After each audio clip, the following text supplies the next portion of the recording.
बिस्मिल्लाहिर्रहमानिर्रहीम। अस्सलाम वालेकुम। सैड न्यूज़ है, बहुत बड़ी सैड न्यूज़ है इंडिया के लिए।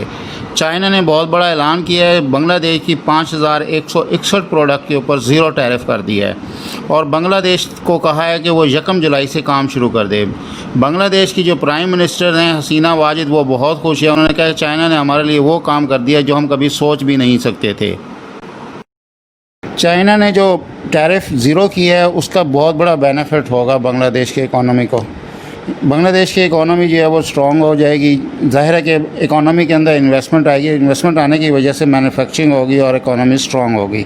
इसके साथ साथ बांग्लादेश के अंदर जो है उसकी करेंसी भी स्ट्रॉन्ग होना शुरू हो जाएगी। जब भी किसी मुल्क के अंदर इन्वेस्टमेंट आती है तो उस मुल्क के अंदर बहुत ही ज़्यादा जॉब्स क्रिएट्स होती हैं और बांग्लादेश खुशनसीब है इस मामले के अंदर कि वहाँ पर आने वाले दिनों के अंदर बहुत ही ज़्यादा जॉब्स जो है क्रिएट्स होंगी और खुशहाली आना शुरू हो जाएगी मुल्क के अंदर, क्योंकि उन्होंने दुनिया की सबसे बड़ी मार्केट को कैप्चर कर लिया जो कि तकरीबन 1.5 अरब के करीब है।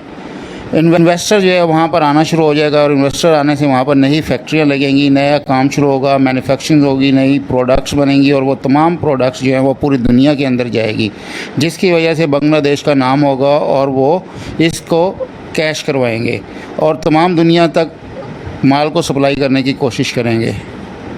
आने वाले दिनों के अंदर इंडिया को जो है बहुत ज़्यादा मुश्किलात का सामना करना पड़ेगा चाइना के इस डिसीजन के बाद कि उन्होंने बांग्लादेश की प्रोडक्ट के ऊपर ज़ीरो टैरिफ कर दिया है। इंडिया चाइना को 70 अरब डॉलर की एक्सपोर्ट कर रहा था जो कि ख़त्म हो जाएंगी। वहाँ का इन्वेस्टर ब्लेम करेगा गवर्नमेंट को कि आप हमारे इन इश्यूज़ को रिज़ॉल्व करवाएं। अगर गवर्नमेंट ये इशू रिज़ॉल्व करवाने में नाकाम हो जाती है तो सारा प्रेशर जो है वो पीएम मोदी के ऊपर आएगा। इन्वेस्टर जो है कोशिश करेगा, फिर अगर उनके इश्यूज़ रिज़ॉल्व नहीं होते तो वो अपनी फैक्ट्रीज़, अपनी मिल्स जो है वहाँ से शिफ्ट कर कर बांग्लादेश के अंदर जाकर इंस्टॉल करें। ऐसी सूरत हाल के अंदर इंडिया के अंदर मज़ीद परेशानी बढ़ जाएगी, क्योंकि अगर वहाँ से इन्वेस्टर चला जाता है तो इंडिया की जो टैक्स कलेक्शन है वो भी कम हो जाएगी और टैक्स कलेक्शन अगर कम होती है तो इंडिया की इकोनॉमी वीक हो जाएगी। इंडिया की करेंसी भी डिवैल्यू हो जाएगी, जिसकी वजह से डॉलर जो है स्ट्रॉन्ग हो जाएगा ओपन मार्केट के अंदर। और अगर इंडिया वहाँ पर इंपोर्ट करेगा चीज़ों को तो उसको कॉस्टली पड़ेगी। इन सच अ सिचुएशन इंडिया को मजबूरन लोन लेना पड़ेगा IMF से या फिर अपने दोस्त ममालिक से। जब इन्वेस्टमेंट इंडिया से बाहर चली जाएगी तो वहाँ पर अनएम्प्लॉयमेंट बढ़ जाएगी। जब इन्वेस्टमेंट इंडिया के अंदर नहीं होगी तो वहाँ पर बहुत ज़्यादा अनएम्प्लॉयमेंट आने वाले दिनों के अंदर देखी जाएगी। एक सर्वे किया गया इंडिया के अंदर चाइना के प्रोडक्ट के बारे में 97% लोगों का ख्याल है कि चाइना की प्रोडक्ट का बाइकआउट कर दिया जाए, लेकिन ग्राउंड रियलिटी के ऊपर हकीकत जो है वो मुख्तलिफ है।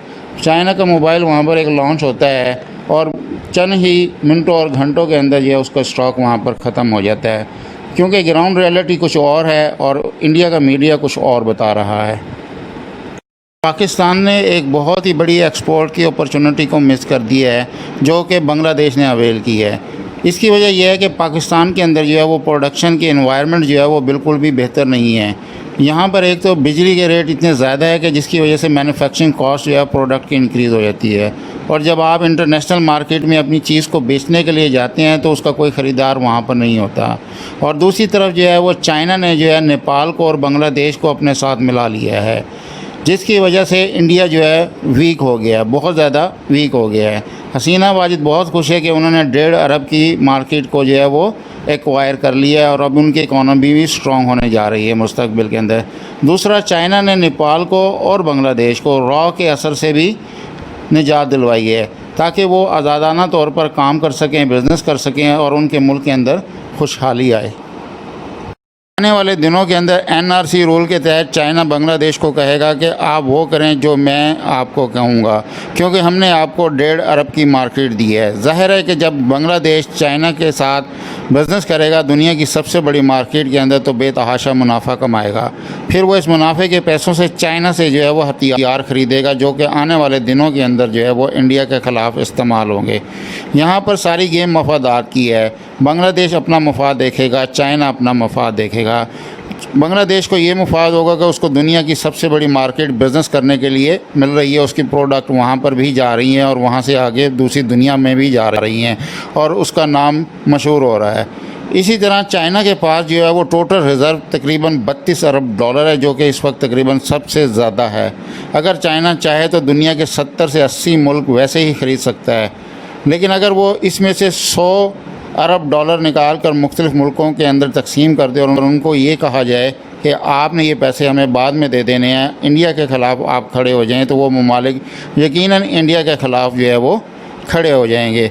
देखें, चाइना से जंग लड़ना इतना आसान नहीं है। जदीद जंगें हथियारों से नहीं लड़ी जाती, यहाँ पर जो है वो इकनॉमिक वॉर है, और इकनॉमिक वॉर के अंदर वही जीतता है जो कि फाइनेंशियली स्ट्रॉन्ग होता है। इसलिए इंडिया को चाहिए कि वो अकल के नाखून ले और इस जंग को स्टॉप करे और टेबल टॉक करे। शुक्रिया।